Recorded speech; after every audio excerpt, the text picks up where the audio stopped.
बद्दल तर भाजपचे प्रवक्ते अजित चव्हाण सुद्धा आपल्या सोबत आहेत। अजित चव्हाण, ओबीसीतूनच आम्हाला आरक्षण हवं अशी भूमिका जरांगे पाटलांनी पुन्हा एकदा मांडलेली आहे। काल बावनकुळे सुद्धा म्हणाले होते की ओबीसीतून हे आरक्षण देता येणं शक्य नाही, पण मराठ्यांना आरक्षण मिळावं अशी आमची भूमिका आहे। ही कोंडी सरकार कशी फोडणार?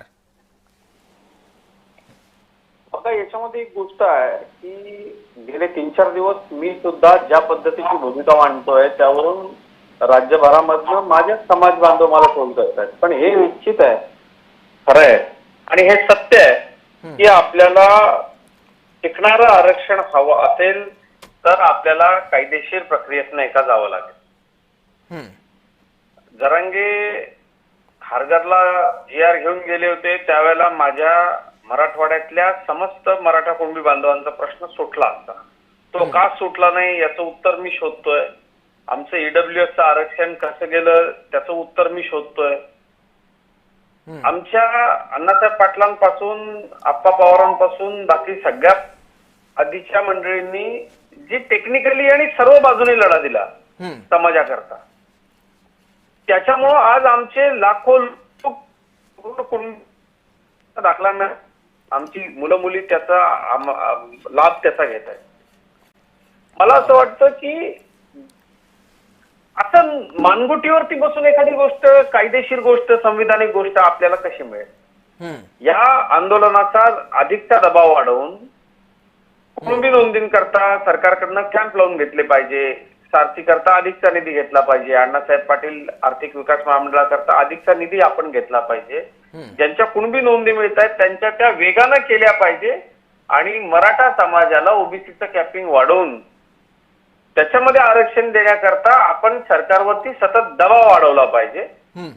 मराठा समाजाला आरक्षण मिळालं पाहिजे का आमचा शेवटचा घटक, तर 100-101% मिळालं पाहिजे आणि या महाराष्ट्राच्या इतिहासात देवेंद्र फडणवीस या नेत्यांना ते आरक्षण दिलं म्हणून आम्ही भारतीय जनता पार्टी बरोबर आहोत। माझं आव्हान फक्त इतकंच आहे, हे मराठा समाजाचं आंदोलन आहे, हे मराठा समाजाचंच आंदोलन राहिलं पाहिजे। पहिल्या आंदोलनापासून भारतीय जनता पक्षाचे सर्व कार्यकर्ते समाजाच्या या आंदोलनामध्ये सहभागी होतात, पण आता एका विशिष्ट पक्षाच्या नेत्यानं, काही नेत्यांनी हे आंदोलन हायजॅक करण्याचा प्रयत्न चालवला आहे। तसं होऊ नये, ज्यांनी दिलं त्यांना शिव्या द्यायच्या आणि ज्यांनी आयुष्यभर आपल्याला लाथाडलं त्यांच्या ओव्या घ्यायच्या, असं याच्यामध्ये कृपया समाज बांधवांनी करू नये अशा माझी त्यांना विनंती आहे।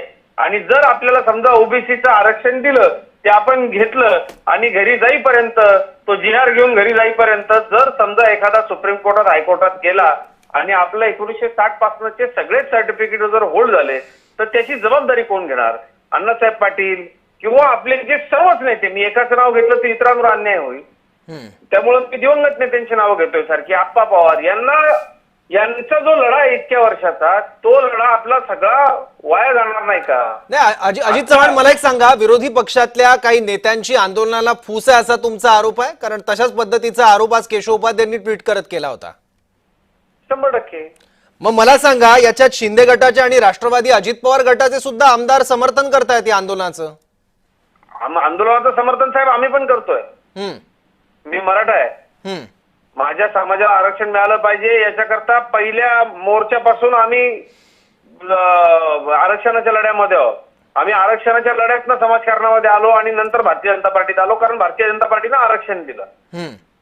मुद्दा हा आहे की या राजकीय गटाची मंडळी आपले काही सोशल मीडियावरती हँडल चालवून, मी मुद्दाम सोशल मीडियावरची एकही कमेंट मी डिलीट केलेली नाही, मी त्या सगळ्याच्या तळाशी जाणार आहे। कारण याच्यामध्ये काय आहे की भारतीय जनता पक्षाला टार्गेट करून येत्या निवडणुकांमध्ये आपली राजकीय पोळी भाजायची, असा जर आंदोलनाचा वापर होणार असेल तर हा समाजाचा अपमान असेल।